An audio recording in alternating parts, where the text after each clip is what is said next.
So just to kind of jump into everything, we'll talk about doing it first because I know that's like Cool. your most recent project. How did you get your role? What was that experience like? Did you audition for it? Were you approached for it? What was that entire kind of from start to finish experience? Yeah, it was pretty wild because I started content creating in like 2020 and making like comedy skits and things like that. And definitely acting was like the goal at the end of it all. And it was like a way for me to kind of increase fan base and things like that. But I got a producer saw my content and liked it. And they were like, have like a similar comedy style as like Lilly Sings. And so they gave me the audition sides and they were like, we'd love if you wanted to audition for like these two roles for like an upcoming feature film with Lilly. And I was like, holy shit, this is wild. Like it was so nerve-wracking because it's definitely like something I've always wanted, but it was just crazy how it came about. And so I remember being so scared, but being like, okay, I'm gonna do it.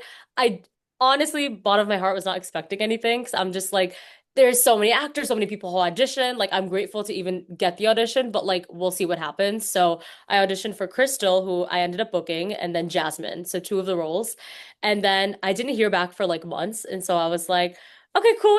Like we live and we learn. Great opportunity. We move on with life. I started my internship at Tesla. So I moved to Austin. I like unpacked in my apartment. I was like, like 1 or 2 weeks on the job. And I think it was like in the middle of the second week where I got the call at like 8 p.m. at night. And they were like, you booked the role of Crystal. You need to be in Toronto in like a few weeks. And I was like, holy shit. And so I remember I was like so excited and just so confused. I was like, this is insane. And obviously, the days requiring me to film was more than what they could give off in an internship. And so I remember calling my parents and being like, what do I do? And they're like, you have to chase your dreams. And I'm like really grateful for that because I know a lot of parents wouldn't be supportive. It's like a really crazy pursuit being in the arts. And so the apartment I just unpacked, I was again packing. I was having that flight back to Chicago. I quit my internship, and that's how it happened. It was really wild. I can't imagine having to choose between a Tesla internship and then working with Lilly Singh at the same time. Like it's Right. these two different worlds, and Exactly. you had to like Exactly. pick for one of them, Yes. which is really crazy, but a very cool story. Yeah. Insane to think about, like, the whiplash of it all, but that's kind Yeah. of, I think, some of those best audition stories. I've always asked people that I've interviewed or spoken with, like, what their Yeah. experience was like to get a role. And sometimes you have like the very foundational kind of stories of the audition, Right. got it. Yeah. We have these where it took so long to get back to them, but ended up working out in this kind of like crazy, chaotic way. Um, Exactly. so Yep. playing Crystal, how would you describe your character? And then what was your favorite part about playing her? Yeah. I think playing her was really fun because it's a character where even when I got like the role description and the sides for it, it literally said like any ethnicity. And I think that's really powerful because it's great that we have brown characters in media. That's so important. Who's like, you can see that they're brown, they're Desi. There's a lot of accents of that within their character. It was really beautiful because Crystal didn't have to be brown. She just happens to be brown. And those characters are important too, where yeah, I don't do anything that's Desi. I just am Desi and I'm just a high school girl living my life and then going through an experience. And so it was nice because she was very different from your stereotypical character, what we grew up with. Mhm. I remember like the first day on set, they're like, you're gonna have to come for hair and makeup the earliest because Crystal's a bit crazy. I remember the first day of filming, I had like blue eyeliner. They put my hair up in pigtails, and like it was wild. And I was like, wait, I didn't know this about the character. And they're like, yeah, she's fun, she's artsy, she's really out there, which I love about her. She's a little bit ditzy. She's not the brightest bulb, in the box, but like that's Crystal's vibe. At the end, there's a little bit of a twist that I won't reveal, but it's fun when you watch the film. And Okay. so I think that was really fun, just tapping into a totally different character and being like, hell yeah, this is just a brown girl living her best life. Yeah. What would Yeah. you say was like the hardest part about getting into your role for Crystal? Was there any hard part? Was it just kind of easy and seamless, or was there a specific like character trait that was hard Yeah. for you to get? I think it was crazy because we did the first day of filming, that was all fine. On the second day, the director's like, something's missing with Crystal. And I had like memorized my lines. Like it's my first Hollywood production. I memorized it. Like I'm like, I know how I'm gonna deliver it. And I'm Yeah. delivering my take. And the director's like, something's missing. And I'm like, oh my God, what?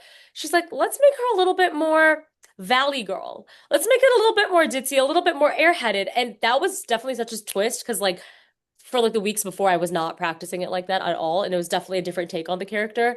And then I remember we did that take, and then Sarah, the director, was like, let's keep that. let's keep that. And so, boom, in that moment, Crystal morphed into a little bit more of a ditzy, airheaded Valley girl, which was pretty wild. And so I think that was definitely just like the most unexpected, but it was really fun to kind of segue in that direction. Yeah, and what was, I mean, I have to ask, what was your favorite part about working with Lilly Singh? Like, I have to Oh my ask. gosh. Yes. I was so excited. I remember like being on the plane and I was like, I can't believe I'm meeting her. This is so crazy. I had gone to her tour exactly 10 years before. She was like on a Unicorn Island tour. So I got like the VIP tickets and I met her. And like 14-year-old me was literally screaming, crying, throwing up. I was so excited. And so it was crazy because I'm like, the 14-year-old in me was like there and she was like so excited. And so meeting her, it was like, it wasn't just meeting Lilly Singh, it was like seeing her in her creative element. It was seeing her memorize her lines and her directing because she did so much in the film. She wrote it, she produced it, she like starred in it, everything. And so it was crazy seeing her in that element. And she was so sweet. I remember like one of the days we were filming and she's like, hey, come here, like let's take a little selfie. And so we took a selfie.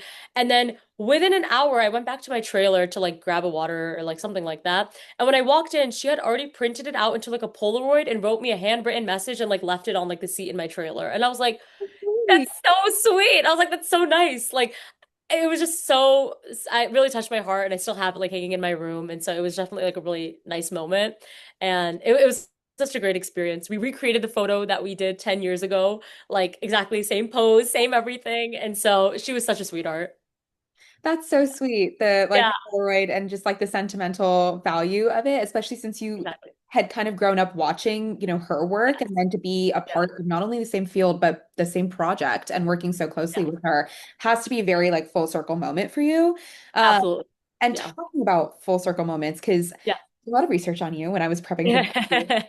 kind of a jack of all trades. Like you do mixology, you're a singer, you're an Okay, actress, you're a comedian, you write your own sketches. So I want to talk about a little bit of everything. So we talked about totally. it, but I do want to talk about kind of the beginning of your singing career where you did go on Saregama USA in Mumbai. Yes. What was that experience like for you? And kind of tying it back to where you are now, years Yeah. later, how did that help prep you for the Mm. industry as it is today? Did it kind of give you that, competitive streak, that edge, or what did it kind of teach you maybe in that moment younger that you can now put to use today? Totally. I think it's really cool because like it was so long ago, but absolutely there's a lot of elements that like I learned in that moment. That was my first time being on TV, being in front of cameras. It was Bollywood, but Bollywood, Hollywood, cinema at the end of the day. So being in that environment was crazy. I remember it was the first year they were taking like American contestants because usually it's only contestants from India. So everything was like self-tapes and virtual recordings and online judging and panels and all of that. And so I remember when I was selected, it was such a crazy moment because obviously I had like taken a month off school. I had flown to Mumbai. I was a part of the process. Everyday training for like 15 hours, which was so foreign because I was like 13. So I was like, this is crazy. And then being in that environment really taught me like how fast paced you have to be, really like the go-getter mentality and like the spontaneous like mindset that you have to have with it, really able to go with the flow. Like one day they're like, oh, you guys have a break the day before the actual filming of the show. And the day before, they're like, we're actually going to do a whole BTS day. You have to be here at 7 a.m. and we're going to record the whole day, do BTS shots, which they ended up not showing. So I was a little naive because I was like, I had a certain image about like how media is. It definitely was a little bit of like a this is how it goes, but it helped me navigate things because I've always been really inclined towards the arts. So growing up, it was singing. And then in 2019, it pivoted towards acting. So I'm just kind of like ebbing and flowing with wherever my creative juices are. And so it definitely taught me how a little brutal the industry can be, but it's part of the beauty of it. And if you love it, you just gotta learn it and go for it. Yeah. Yeah, and I think you brought up a good point, which is like it kind of changes your view based off of whether you're in it or outside of it. Like I know a lot of people now have like commentary on acting industries, whether it's Bollywood or Hollywood, like you were saying, it's Right. it's acting at the end of the day. Um, Yeah. and whether you're inside of it or outside of it, your view is different. Yeah. And I think I've seen that as well, just kind of even interviewing people or being part of the media side of it. Right. I get a different lens than when you're just an audience person or a viewer. You're really understanding the work that gets put behind something and how much things have to pivot. Um, 1000%. Yeah.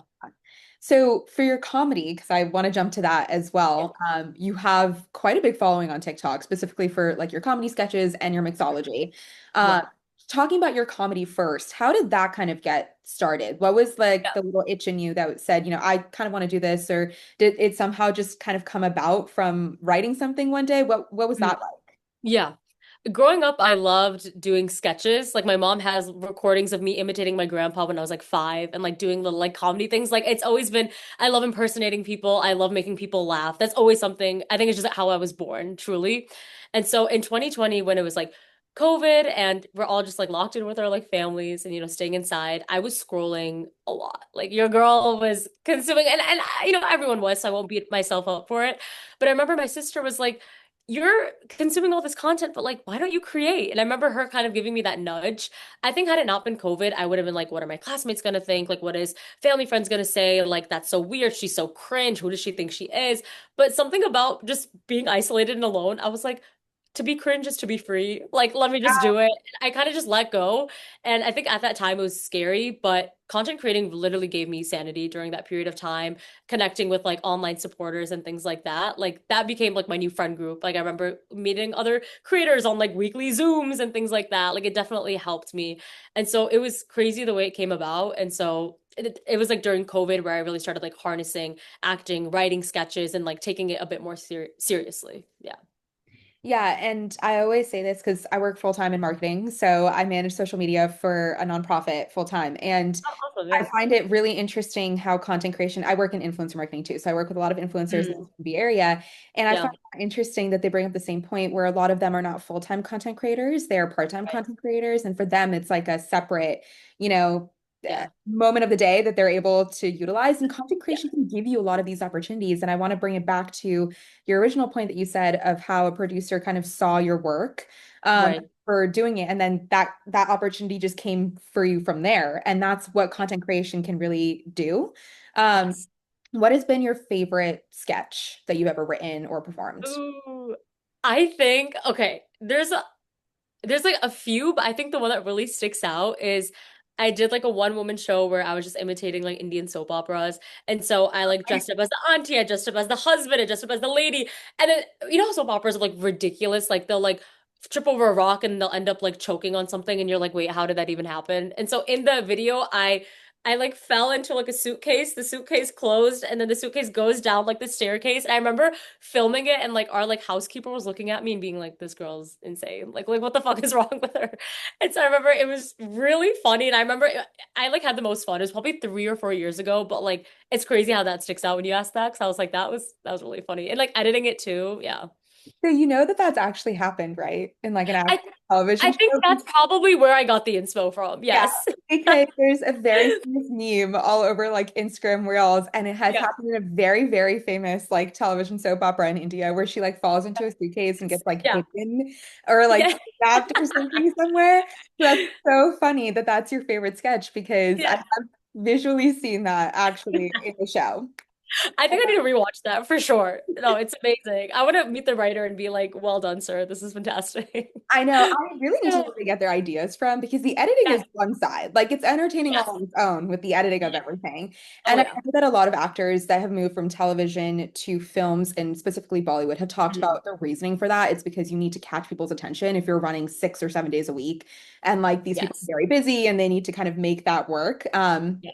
But I would love to hear from writers because especially the inspiration now that they've left behind is like insane. I feel like that will keep going for years to come, even when maybe Indian television is like gone and Yeah. I think it'll But always stay. still, yes. Because like writers, a lot of times they pull from their personal experience. I'm like, what was your personal experience with this damn suitcase? Like, I did a know. baby fall in it? Like, what happened? Yeah, no, 100%.